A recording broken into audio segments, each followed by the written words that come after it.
Hello, everybody. Welcome to the Think Global Forum. We have a very special event for everybody today. If you registered and you're attending live, you're in for a treat. We're going to be discussing the global impact of pop culture. To help me discuss this topic, I'm joined as normal by María Roa here at the Think Global Forum with our special guest today, Dr. Barnaby Taylor, and he's a senior lecturer at Dublin Business School. And of course, the person who's going to be taking us through our initial presentation today, the Chief Executive Officer of the Museum of Pop Culture, Michele Smith. You're all very welcome. Thanks very much for joining us. And thanks to everybody who's joining us either here live today or on the recording. So, Michele, we've got a lot to talk about. We're going to be discussing everything from what is pop culture, its significance to society. It impacts everything from government to business to culture to communications, even civil rights. Everything is touched by pop culture. It's such an important topic. We're very interested to get into it. We're going to be talking lots about fashion, music, entertainment. Of course, we'll even touch on things like K-pop, movies, and everything in between. But let's move on. We're going to be under time pressure. There's so much to unpack. Michele, I'm going to hand it over to you. You're going to warm us all up with a fantastic presentation, I'm sure. Well, Simon, thank you so much for allowing me to be here for the Think Global Forum. I'm very honored. I know that's a very special thing for VistaTech and that you guys have been doing this for years. And I'm excited to kick off the presentation to have everyone learn about the Museum of Pop Culture. I'm live here sitting in Seattle. And if we go to the next slide, we're really talking about the global impact of pop culture. And for me at the Museum of Pop Culture, museums and the narrative that, I've just been in the role for a year and a half. Museums are not just repositories for artifacts. They have historical information, but they also are powerful platforms that shape our understanding of history and culture. And so if you go to the next slide, the overview that we're going to be talking today is introducing you to who I am and who MoPop is. What is pop culture and the importance of pop culture in our society, and the overview of the global impact of pop culture. And on the next slide, I have a little bit of about me in the museum and where we sit.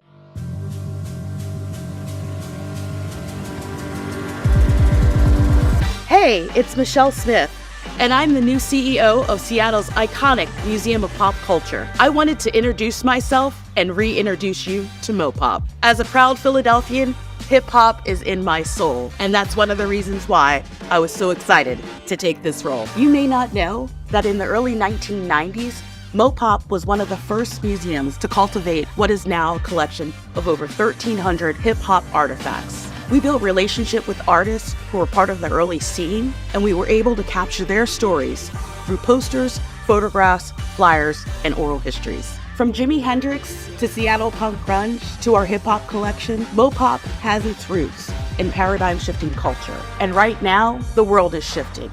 Our community is changing, and arts and culture institutions need to keep up. As MoPop's new CEO, I know about shifting paradigms and transforming organizations from the ground up. I brought hip-hop to Woodland Park Zoo's Zoo Tunes, and during COVID-19 was the first to bring a reopened plan for the arts and culture sector for Washington State. I've built my career around creating dialogue, community, and challenging the status quo. Whenever I see barrier-breaking creators like Jimi Hendrix, I see myself. I see what's possible through the power of pop culture. And now, as CEO, my mission is for everyone that comes through our museums to see themselves in the stories we tell. Pop culture is the catalyst. It ignites, inspires, and disrupts. At MoPop, we want to use that power to tell audiences stories and histories that have never been told or seen on museum walls. Under my leadership, the next 3 years will be pivotal. What we do now will define the future for the museum and for the community. At MoPop, we know that creative expression is a life-changing force, but I believe it's a world-changing force as well. I invite you to change the world with us. Watch this space. Pretty hot video, right? Wow, incredible, incredible. Well, the building is a Frank Guillory building, and I started at the museum last March March 27th was my first date walking into the organization. While I've known the organization for a long time, one of the things that was really important to me as I did some of my listening journey over the first 60 to 90 days was that people wanted to understand who MoPop was.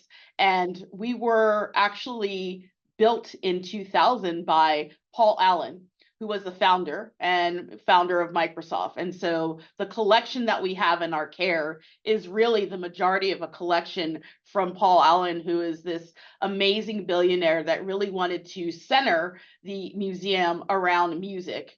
80% of our collection is music. And when it first started in 2000, it was called the Experience Music Project. So most people are familiar with that name. Over time, we've changed our name to the Museum of Pop Culture, focusing ourselves on fashion, film, gaming, and music. And when we went into this new third decade and where I came in as the CEO, one of the biggest things was to put together a strategic and operational plan so that our guests, our fans, our donors understood who we are. Our strategic plan is the vision that I've put into place. Our operational plan is how we get the work done. And in today, in society, it is very important for us to layer the DEAI into everything that we do. We just finished putting together our DEAI statement, and that is our equitable gut check and inclusivity of what we do and everything that we do at the museum. So if we go over to the next slide, we have around 700K visitors a year. We have 4,000 plus memberships. We have 80,000 artifacts in our care, and we have the largest Hendrix and online hip hop collections in the world. We actually have Janie Hendrix that sits on our board and is such a great, valuable asset to me. And we are sitting in the 140K square foot Frank Gehry design building in the heart of Seattle. And that really, we are one of very few Frank Gehry buildings in the world. So when I register the building, it's not registered as a building. It's actually registered as a work of art. And you see that we are sitting right next to the Space Needle. The monorail goes through it. So it's really a work of art just to go walk through the building. Today, as we go into the next slide, talking about the influence of pop culture on fashion, film, gaming, and music, if you think about it, pop culture encompasses various forms of entertainment and has undeniably become a persuasive force in society. So in 2024, the global impact of pop culture continues to be profound, influencing everything that we do, from social norms to political discourse. So let me take you on a journey. If we go to the next slide. So first, pop culture has played a significant role in shaping the political discourse worldwide. In 2024, social media platforms have become powerful tools for spreading political message and mobilizing people, influencing figures and pop culture, such as musicians, actors. They've used their platforms to advocate for social justice causes and raise awareness around pressing issues. So the picture that you're seeing right now on the left-hand side is the Black Lives Matters protest in Los Angeles. And this is Billie Eilish that is using her platform to talk about stop killing Black people and the Black Lives Matters movement. If you move over to the right side of the picture, this is actually a window into our new exhibit, Massive, the Power of Pop Culture. And this is an artifact that was actually donated to us by Barry Johnson, who is a local artist that has the unauthorized biography of a Black man. He created this around the protest in 2020. And as you remember, Seattle was one of the first cities in North America to shut down where the virus started. So there was a lot of political things going on. There was a lot of protest. And this is a picture of what was dedicated and what was given to us by our creative artist, Barry Johnson. On the right-hand side, we were donated the Stop Killing Black People from Billie Eilish. And so as you walk into Massive of the Power of Pop Culture, this is one of the first things that you see, because we really felt that here in Seattle. And we know that this is really telling a story of actually what happened in 2020 in Seattle, but whatever happened around the world. And as I talk about museums, not just talking about artifacts, our goal is to tell stories. And this is a window of where we're going. So as we go into the next slide, let's talk about fashion. Lenny Kravitz is one of my favorite fashion icons. When you think about him, everyone's talking about Fly Away, American Woman. His fashion really gives different transitional gender norms. He's the one that came out and kind of made it cool to dress differently. Secondly, pop culture has a profound impact on fashion trends around the world. So in 2024, fashion influencers on social media platforms like Instagram have become new trendsetters, dictating what is considered stylish in a wider audience and trying to stay relevant and keep up with what is the new thing to wear and what's next. As we go over to the next slide and we talk about film, I know everyone has a feeling about Barbies. I've had a Barbie when I was a little girl. The new Barbie movie was the phenomenon of the year. And moreover, pop culture in 2024 has revolutionized the way we consume entertainment and technology. This is actually another look into our exhibit here, Massive, the Power of Pop Culture.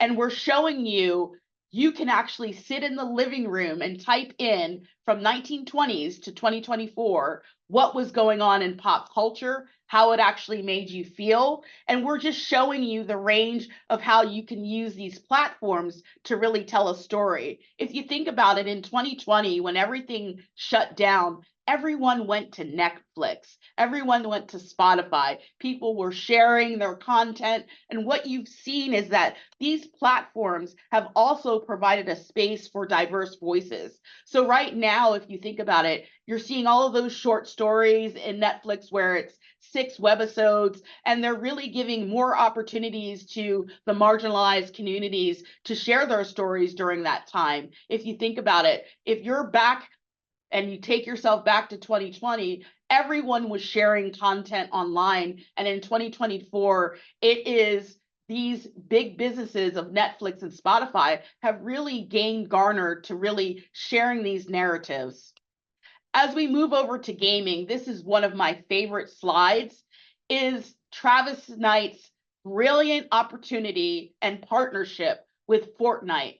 Gaming is part of our DNA here in Seattle. We have indie games. I think you saw that when you were going through the video. We have video games that we're working with. We've worked with Nintendo. We've worked with so many video gaming companies, and that's one of the biggest things where I can see that we can grow. The reason why is the accessibility that gaming brings to the norm. So think about it. In 2020, when people were really trying to really connect, and how all the artists really wanted to continue to work and really spread their music, Travis Scott teamed up with Fortnite for a 10-minute concert that had 27 million unique players, grossing over $20 million. Travis Scott's Fortnite concert was a groundbreaking event that showcased the power of collaboration, innovation, and creativity in the digital age. The global impact of this concert is the continued relevance of the 2024 lessons learned from the event that serve as a testament to the evolving landscape of entertainment and limitless potential.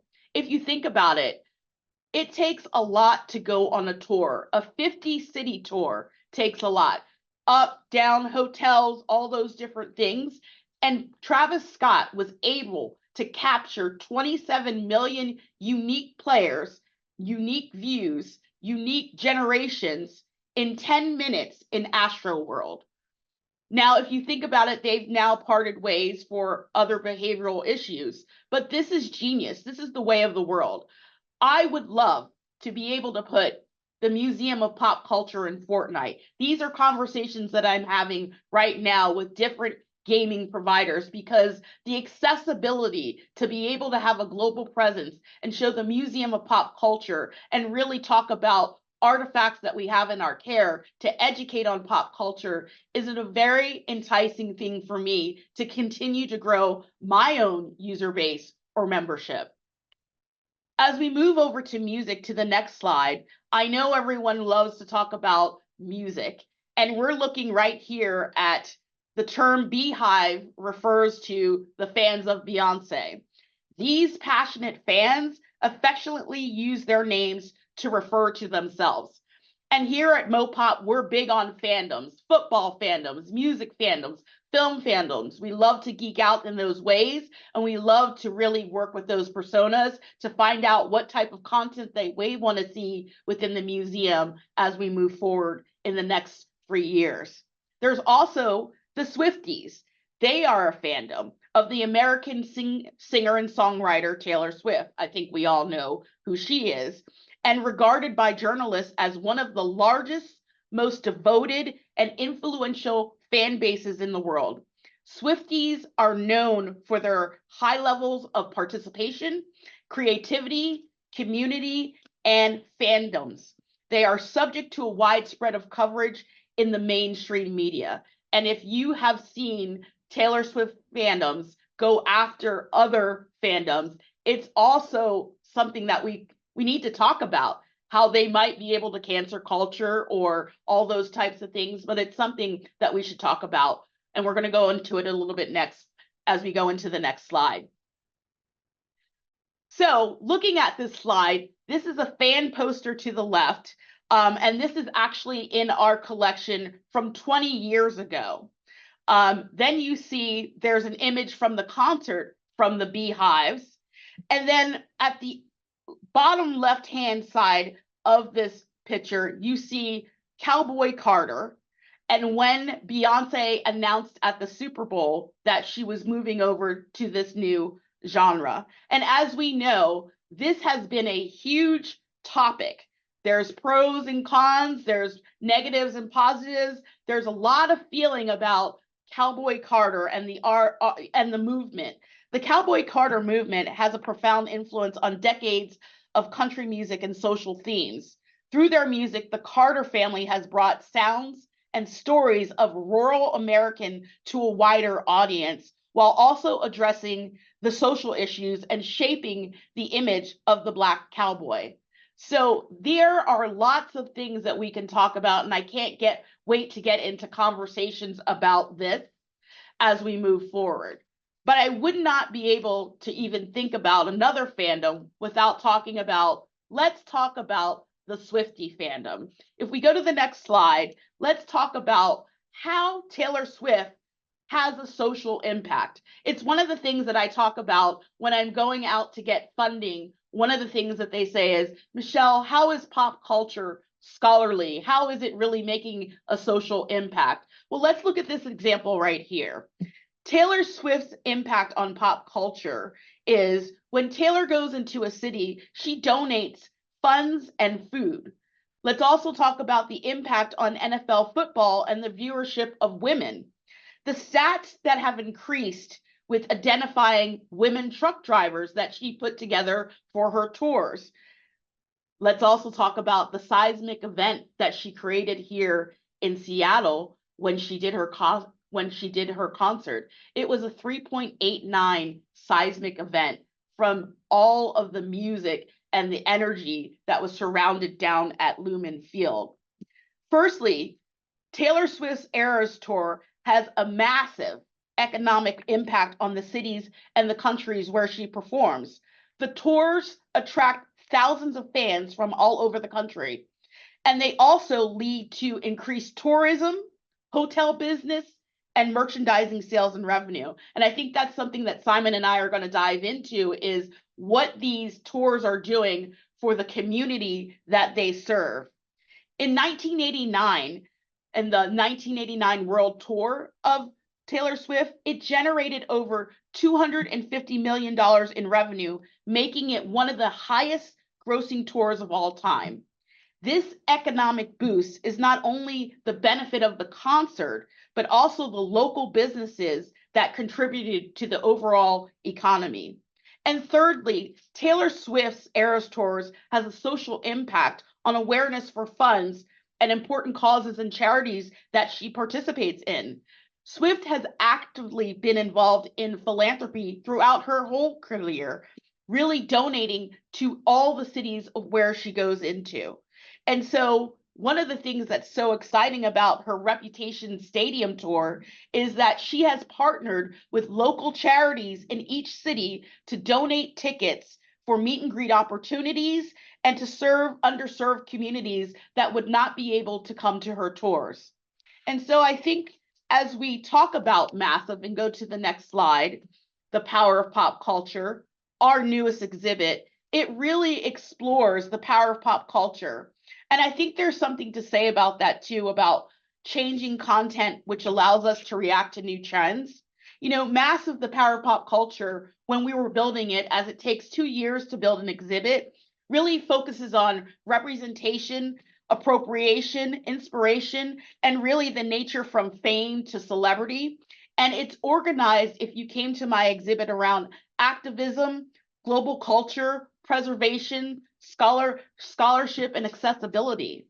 And so let me just go to the next slide and show you a couple more images from our Massive exhibit, highlighting that if you see there's a gaming wall right here with the controllers, really it takes you through all the gaming controllers from 2000 to 2024. You'll see Kim K's shoes at the bottom. You'll also see when you walk into our exhibit, Dorothy's dress from The Wiz, and what's next in pop culture. If you can see at the top, they say Fortnite, Taylor Swift, Bad Bunny. It changes daily as our guests come through, but they're telling us what's next in pop culture. And when you go over to the last slide of my presentation, what's also really big is K-pop. So you can see that we have Black and Pink and the light sticks in Massive. And as you go through Massive, we're playing the K-pop music and the light sticks are lighting up to the song and the beats. And Massive, the overall power of pop culture, you can see at one of our events here, we had our Massive opening party and we had a K-pop dance group. So what I'd like to say is that there's so many different fandoms in pop culture. There's so many things that we can think about, but pop culture is a global language and it does have the opportunity to do social impact. And with that, I'd like to turn it back over to Simon for us to have a conversation about the global impact of pop culture, because I know that we have lots to talk about. Well, thank you, Michelle. Great presentation, wonderful video too. And how you packed all that into that brief presentation is amazing. So much to go from the building that you work in, which is actually a piece of art anyway, through to the exhibits and Massive and the impact of pop culture. We've so much to unpack. We're definitely not going to get through it all.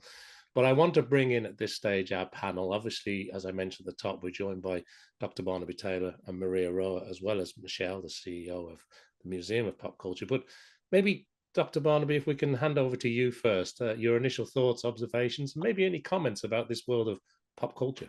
I, like yourself, I have loads. Michelle, thank you very much for an inspiring presentation.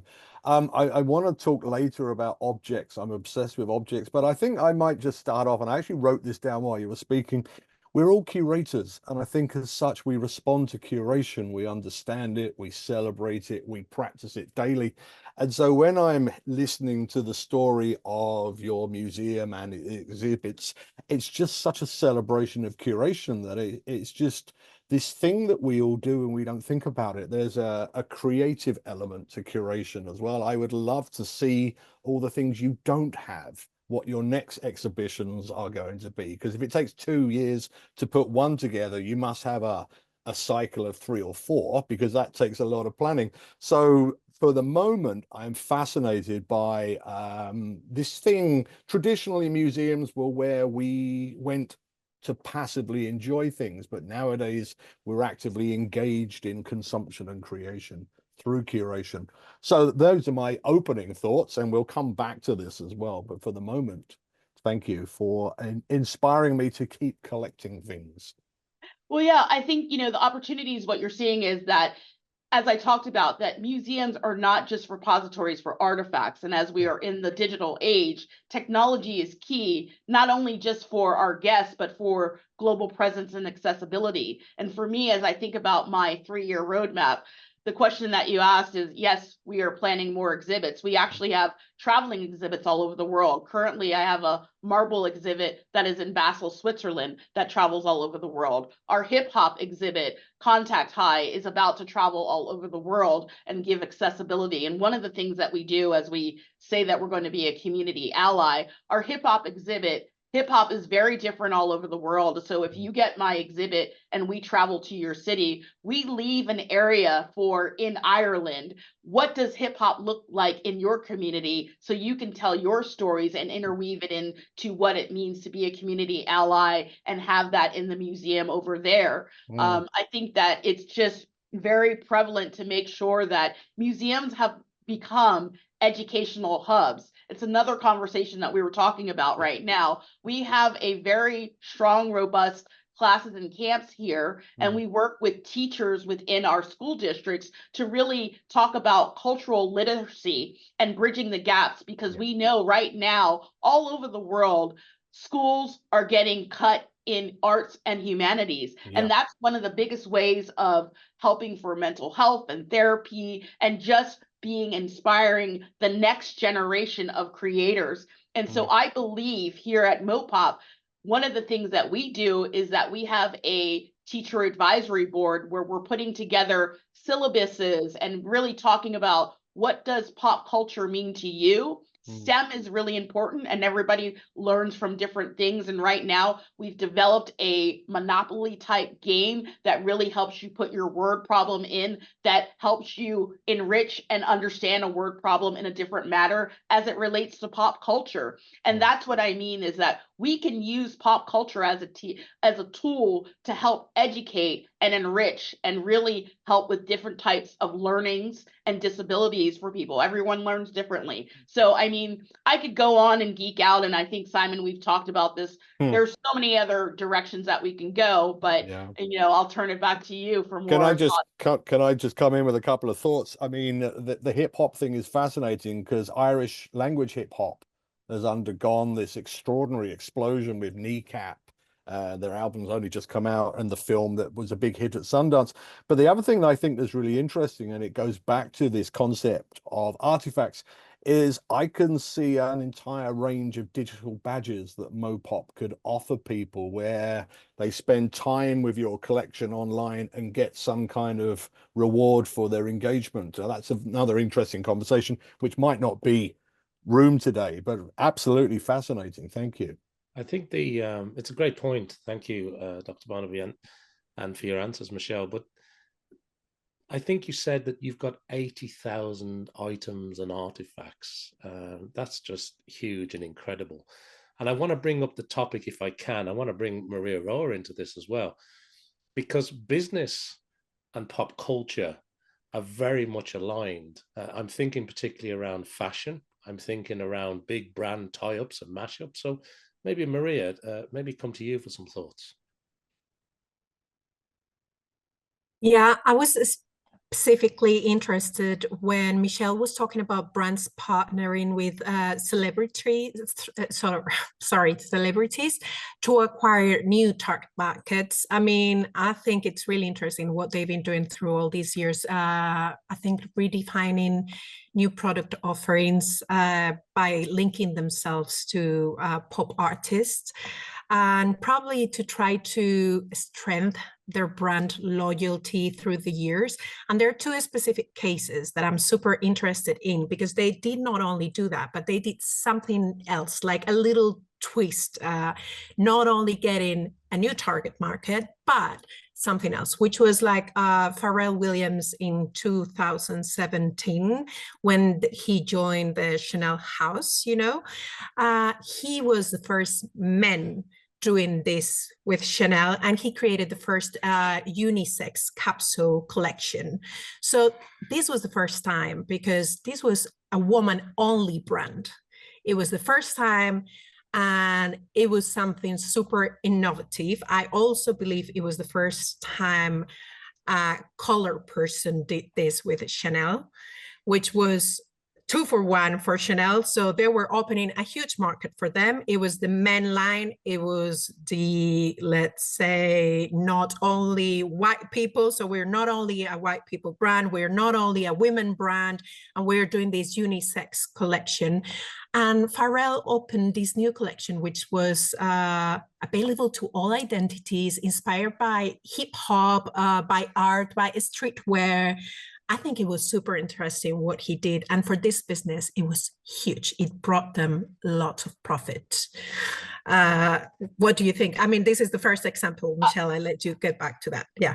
I think it's great. And this is what I'm talking about, brands teaming up with brands. Another one that I'm really fascinated with is Marvel. So, Marvel is part of what I do here at the museum, but they teamed up with Christian Louis Vuitton for a capsule collection, as well as Disney teamed up with Christian Louis Vuitton for their special memorial things that they're doing. And if you think about this, Simon, and everyone here, is who goes to Disney? It's a totally different, makeup, but the spend of money, how expensive it is to go to Disney. And why wouldn't Christian Louis Vuitton capture that? Because they have that expendable money.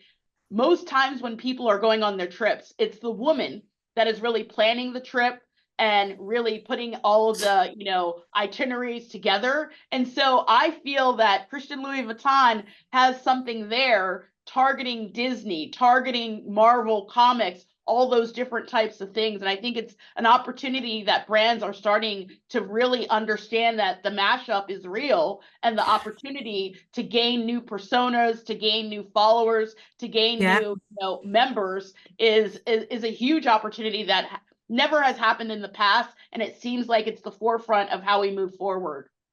And talking about Louis Vuitton, they also did, again, something super smart with Rihanna, because she was also the first woman of color at the top of a Louis Vuitton Maison herself. She created Fenty. And Fenty, it's completely different from anything Louis Vuitton have done before, because Louis Vuitton, it's only a season brand, let's say, like all the other brands. And Fenty, it's limited releases. It's only in pop-up stores. It's whenever I want to, it will pop up, but it's not a season brand. It's something that it's out of the ordinary, and it doesn't go with the rest of the Louis Vuitton brand. So again, looking for a completely different market, branded by a different person, and it has the Louis Vuitton essence somehow.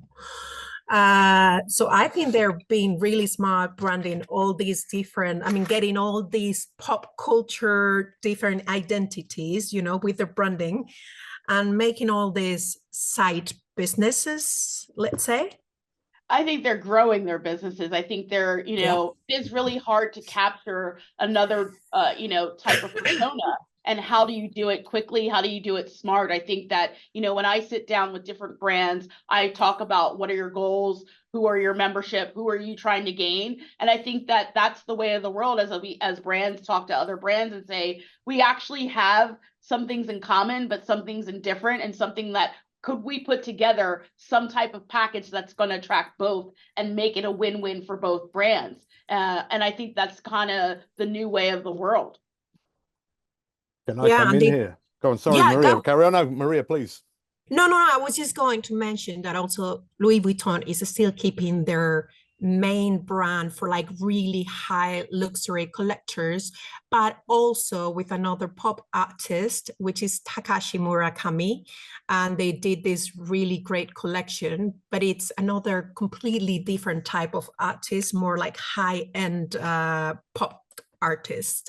So it's, again, another completely different type of pop artist. So they're going for different things. They're going for the movies, like you're saying, they're going for Marvels, they're going for Disney, they're going for the pop culture with Rihanna, and then they're going for the pop art at this time with,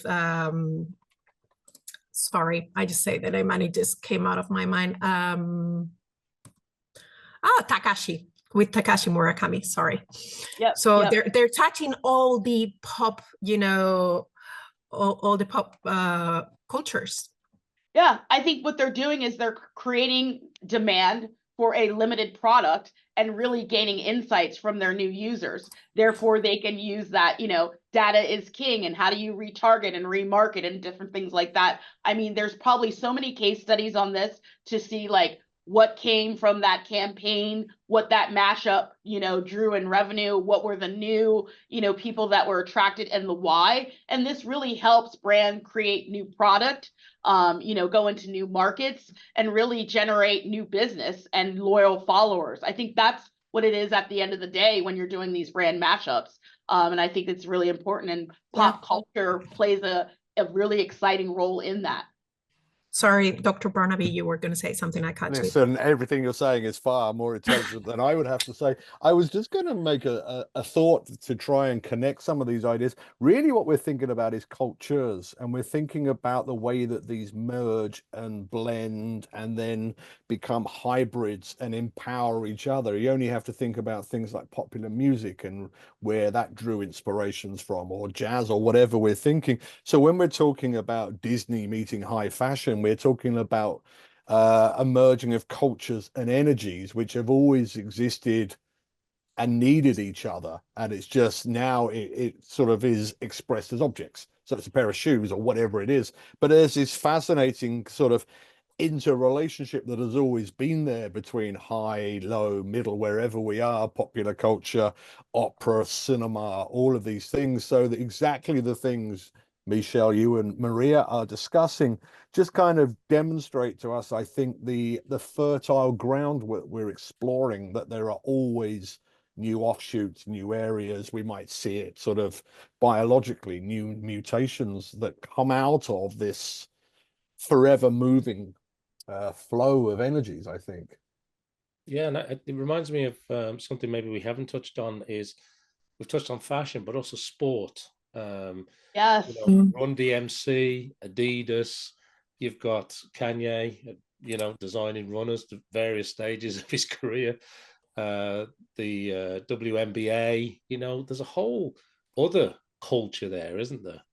Oh, it's so funny. So, we sit in Seattle and we have several teams here, the Mariners, the Seattle Seahawks, the Sounders, and the WNBA Storm, which I just talked with yesterday. And if you're looking on TikTok and you're seeing everybody's looking at what is their pregame fit and what are they wearing, that's something that never happened before. Nobody really cared about what people were walking to the locker room in and what they're wearing. And now they're wearing Givenchy and, Alex McQueen, and you're all they're doing is walking in from their house to their car, but yet now they are a walking billboard for a different brand. And that's really, again, another mashup that you're seeing, is that sports and fashion are mashing up, the athleisure wear. That's a whole other big thing that you think about. When you think about Run DMC with rap and different things like that, it's like they really put Adidas on the maps. Everybody I know has a pair of Sambas, right? And you really kind of think about that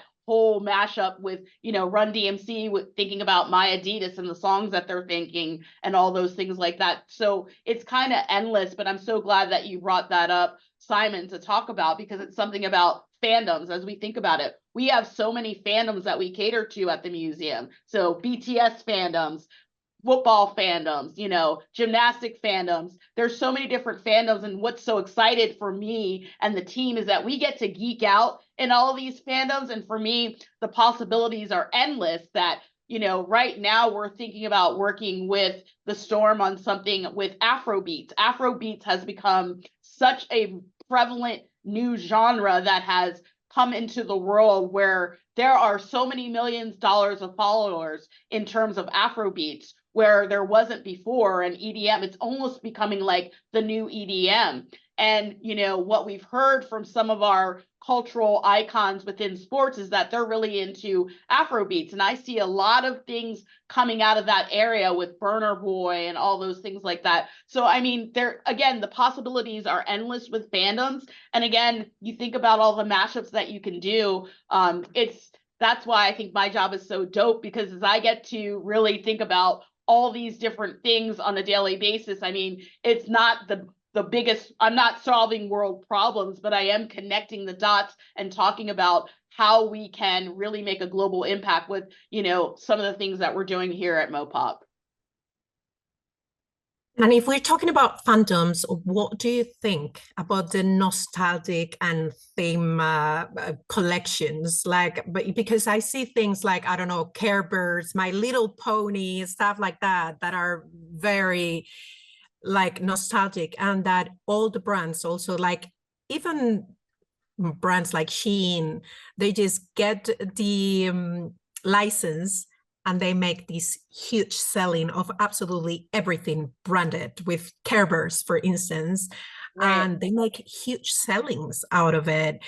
This is also pop culture. This was my childhood. I buy anything that has something that reminds me to my childhood the end.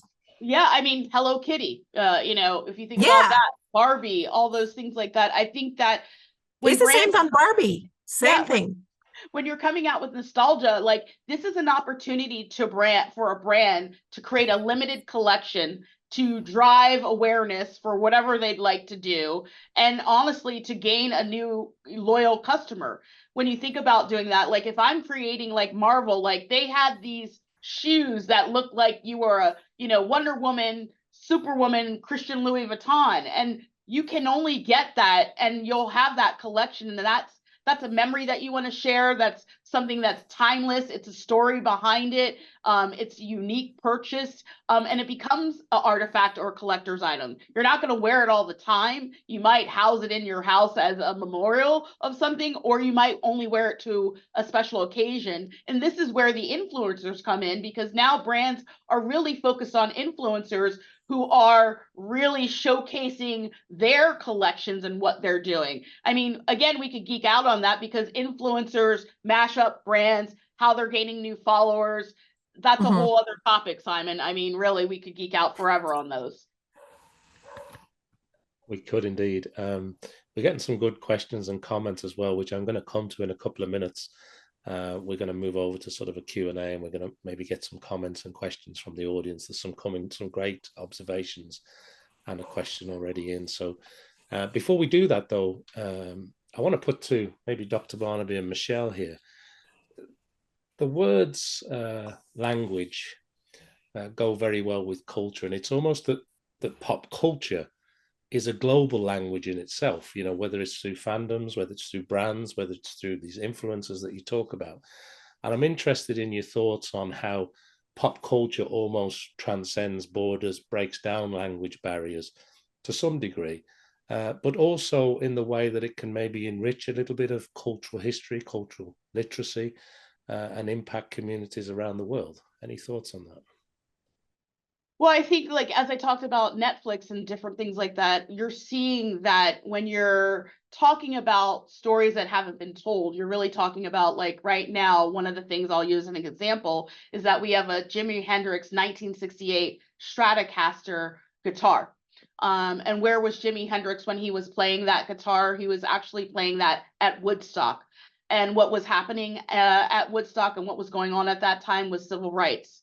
And so if you think about that, really, these artifacts that we have in our care are really telling stories of the past that might be erased from history, and really talking about how you're learning about civil rights. That's a totally different way of learning about a civil rights and what was going on in that movement. But what an enriching story to tell. Or one of the other things I told you about is that, some of the teachers came to me and they said, climate change, it's such a big subject, Michele. How could we really come talk about this really boring subject to kids, but really want to get them engaged? Well, if you think about it, we use the movie WALL-E to talk about consumption and different things like that. And so as you talk about language, it really is in the stories that we're telling that haven't been told to really talk about history, the past, the current, and the future.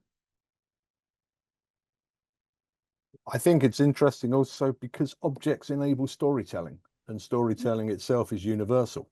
So when Michele was talking about fandoms, I had a conversation with someone yesterday about the oral history of the GAA, and it's about the scarf that someone bought on the way to the match. It's the taste of the burger they remember. So one of the things that we're thinking about here is this this way in which, and Michele, you mentioned ideas of dialogue and community, and it's objects that empower this. They bring strangers together because we all have that poster we had on the wall of our favorite pop star, Madonna, or whoever it was. And then when you're in the presence of that actual poster, you turn to the person next to you and you say, I had that poster on my wall. And then that person turns to the person next to them. And so storytelling happens one person at a time. So I think maybe I'm not answering your question, Simon. I'm just getting very, very excited about this. It's about objects and storytelling, and it's about how they enable us to share spaces and memories with strangers. Exactly. Sorry, go ahead, Michele. It's like over, going to a restaurant over a meal, right? You have a different perception and about what that made you feel like. Another person has a different perspective, and it really ignites exciting dialogue. There's no wrong or right. It's like what you experience. It's like how that poster made you feel in that moment, and how that poster made you feel. And you start to ignite a dialogue where it's not about the color of your skin or the person that is the female or male or anyone that you're talking about. It's about sharing these stories, but understanding what they're telling. And I think that's the universal, pop culture is a global language, because everyone has their take on it, but it also brings you together to have a shared voice, to have these thoughtful conversations. It does. It's interesting. I mean, watching Eric recently, and also it's a very common trope in Hollywood films. Strangers are located or connected to each other, even if they're in separate spaces, by the use of a song that unites them all, even though they don't know each other. And it's a very similar idea here, where it's that poster, that memory, that festival, that sample, that burger. That I was in a shop the other day, and they're selling Dickies workwear, which is another one of these brands which was just functional workwear, which acquired a resonance through the Beastie Boys, I think, wearing it, and then resurrected as becoming more than just a brand for people who fit carpets. It's a very interesting sort of storytelling that we're thinking about here. Well, I mean, just hot off the presses, because I'm a pop culture geek, Taylor Swift did her concert in Liverpool. And I don't know if you guys heard about the whole thing with the Calvin Harris EDM. She used to date him. And so basically she played, or actually did, the acoustic version of This Is What You Came For, which is a hot EDM song. And so now you're seeing this mashup between, Taylor Swift and Calvin Harris that just set TikTok to a blaze, because she played one song, and now everyone's talking about, like, what did that mean? Now you have Swiftie fans looking at EDM fans looking at, Taylor Swift. I mean, that's what I'm talking about, the power of pop culture. It really ignited this fire conversation over one song that was written, and there's more to it. I won't get into it, but, that's what I'm talking about. Yeah, and I think it's really interesting listening to all of you discussing this, because ultimately pop culture impacts us as humans, and that's a really important conversation that we're having, particularly in this AI fused world that we find ourselves living in. We're talking here about emotion, about feelings, about memories. Dr. Barnaby, you're talking about objects. Michelle's curating 80,000 objects. How, I don't know.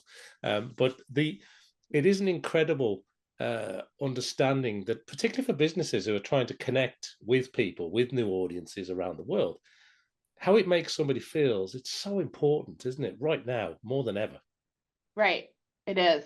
I think it's very important, because that emotional connection can draw a memory or a lasting loyal fandom or member or somebody else like that. If you think about, let's think about rugby and raising the flags and different things like that, and Unite and the fight songs. Everybody is excited about that. You just want to go to the game just for that, to raise your flag, to do those different things, the hakas when you're, at the games. I mean, it's universal, because it really gives you a moment in time. It gives you pride for the country that you're living in. It gives you, things to talk about that maybe you didn't even know about the game. And it unites you at that time and moment that you're experiencing it in the pop culture moment. It does also, if we think about, I mean, I don't want to become Wordsworth, but thinking about ideas of the sublime, one of the things we're thinking about is retaining a sense of wonder.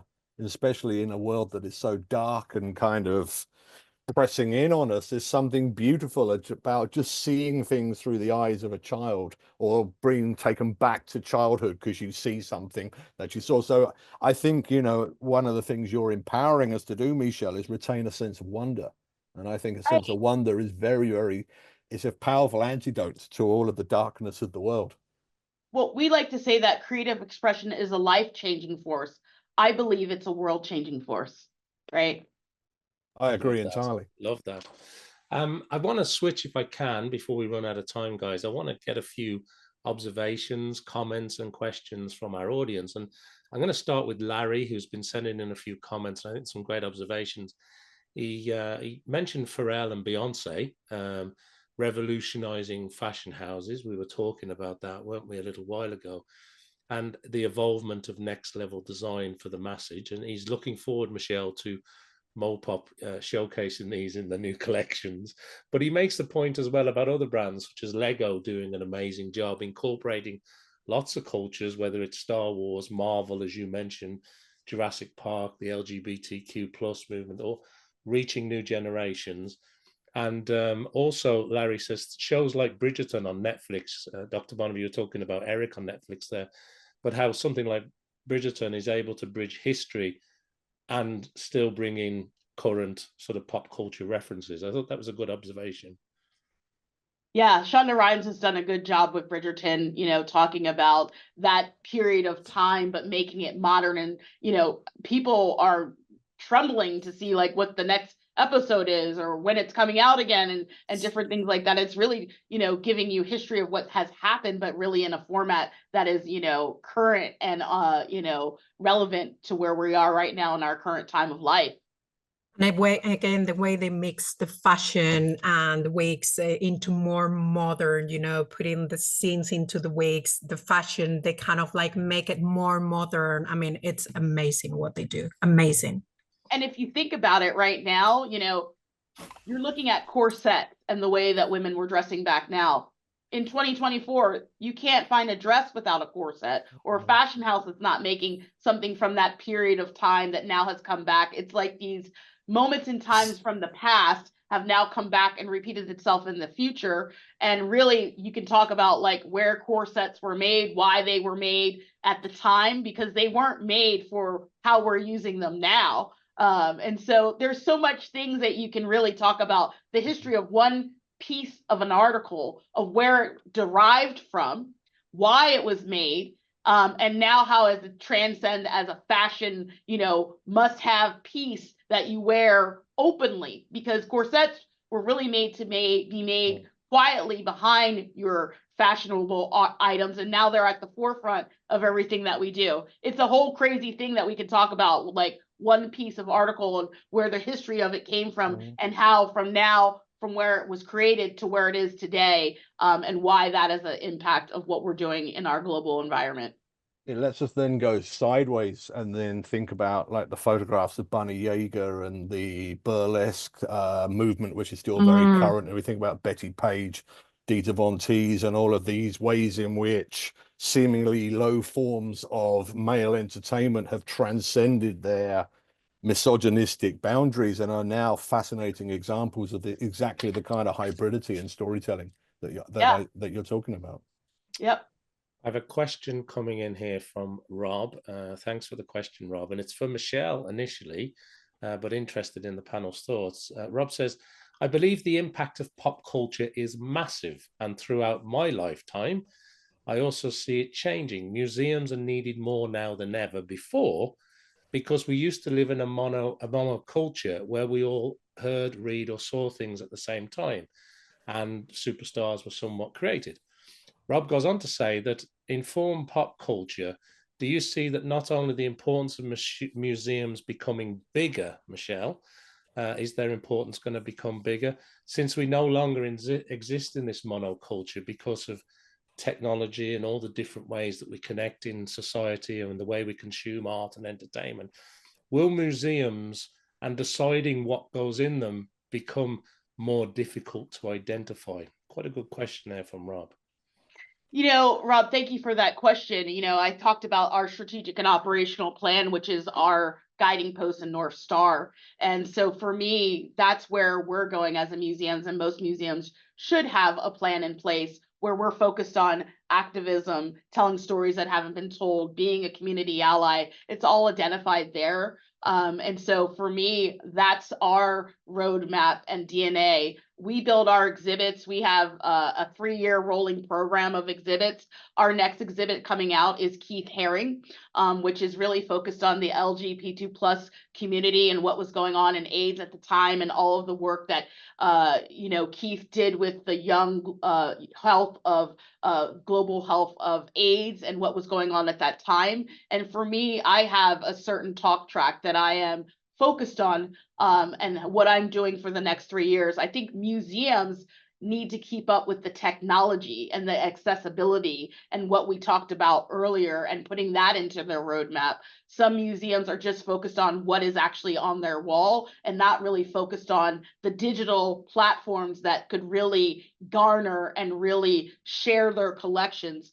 By me putting my hip hop collection online, it allows other museums to borrow and loan from my collection. It allows accessibility into things that if I want to do a pop-up and go into another museum and understand what they have and maybe add to my collection to showcase it, that's where the opportunity is for museums, is really that digital platform. And yes, I have 80,000 artifacts. It took 1 year to put 1,300 hip hop artifacts online. So I have a lot of work to do, a lot of funding that goes into that. But as museums continue to move forward, we have to really infuse technology in everything that we do, and continue to plan around the narratives that we would like to see. I'm a pop culture museum, but if you're talking about, the Wing Luke Museum, they're really focused on the Asian heritage and how they're going and what they're doing. So the great thing about me is I have so many different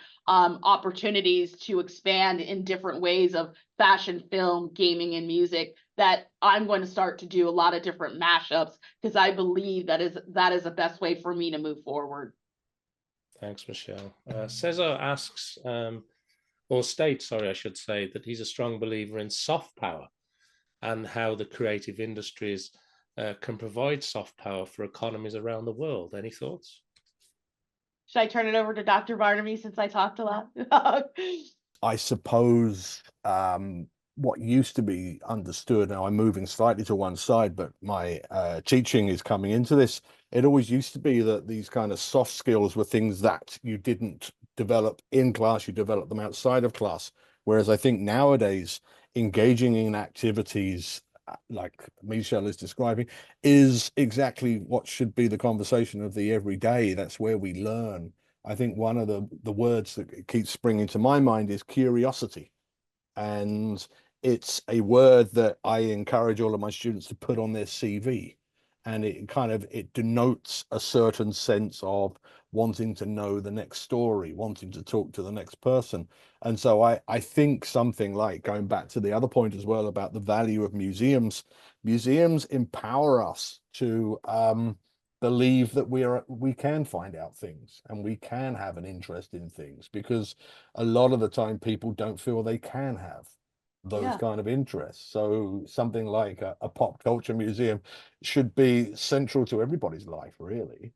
But Dr. Barnaby, you brought up a great point. I was just most recently in Singapore at the International Symposium of Museums, and I was actually talking to the CEO of a science museum. And what was so great about that, he was like, Michele, what do you have in your collection for horror? And what do you have in your collection for sci-fi fantasy? And so they're building a new $144 million museum, and they're going to fly over here and look at my collection of 80,000 artifacts and say, can I put these on loan over in Singapore in my science museum? So pop culture with sci-fi, I have a lot of Octavia Butler stuff, Star Trek, all those types of things. It was interesting when you talk about the soft skills and international relations, is that, museums have the opportunity to blend their collections and really share all over the world. And I'm so excited to be able to work with that science museum over in Singapore and bring some of my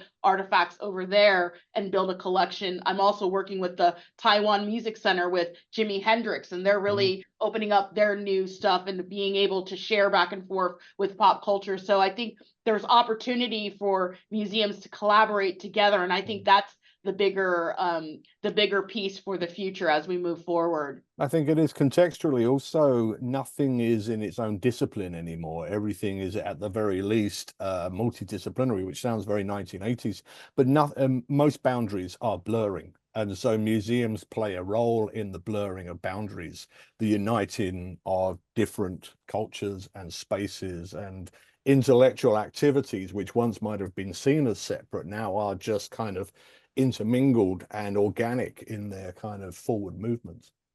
Yeah. It's a fascinating topic. I think we have just literally skimmed the surface, maybe taken a little bit of dust off the top. We haven't even got to all the great things. You know, I'm reminded of Michael Jackson's tie-up with Coca-Cola, and then I'm thinking about in today how Workday, a global brand, are doing a Rock Stars of Business with a tour bus. There's so many things that we can talk about. We're going to have to bring back Dr. Barnaby and, of course, Michele Smith and María Roa to maybe get into this a little bit more, because it is certainly a global language that connects us all. I want to thank everybody, but before I do that, I'm just going to give maybe María, Michele and Dr. Barnaby a quick opportunity for any sort of final thoughts before we wrap up today. Maybe we start with you, María. Well, I think you just said it all, but it is a global language at the end, you know, and we all use it every day, whether we recognize it or not. And we need to talk more about it. I agree with you. There is a lot more to say. And yeah, let's meet again, guys. Dr. Barnaby, your parting thoughts? We haven't even got to James Brown appearing in 60s ski films, but that's for another thing. I just wanted to really thank Michele, and thank you for getting me involved in this, Simon and María. But really, this just brings me back to this kind of mantra, which is really that not only is learning lifelong, but it's profoundly addictive. And so when we're engaged in the activity of learning, it becomes something that is just ordinary and everyday, and objects are ordinary and everyday, even extraordinary objects. If we're in their presence, they acquire an everydayness, which is part of the wonder of the world, I think. Maybe I'm getting a bit kind of complicated here, but, you know, ultimately, learning is addictive and wonderful and joyous, and projects like Michele's actually allows more people to learn, which I think is profoundly powerful, especially in a world that doesn't want you to know anything anymore. It wants to deny people knowledge. So let's keep learning. Thanks, Michele. Yeah. Totally agree. Michele, what do you think? Sure. I mean, I think I'm going to wrap it up as I started. Museums are not just repositories for artifacts, for historical information, but they are powerful platforms that shape our understanding of history and culture. So I encourage you in your town to go to your local museum. If you are here in Seattle, please look me up. I would love to host you here. You know, pop culture is ever changing. I do have 80,000 artifacts. Only 1% of the artifacts that I have in my care are on display at the museum. So Simon, I do have a lot of work to do. I hope, you know, that if you have and you see a MoPop exhibit in your city, that you go check it out, because there's always going to be a form of community in that town where you're living to put their own spin on it. And so thank you very much for inviting me to the Think Global Forum. This was a pleasure to be here today. And that brings us nicely to a close. My thanks once again to Michele Smith, Chief Executive Officer at MoPop, to Dr. Barnaby Taylor, to María Roa, and to everybody who's joined us, either watching us live or listening to us or watching us on recording. Thanks, everybody. Appreciate your time. We hope you've enjoyed it.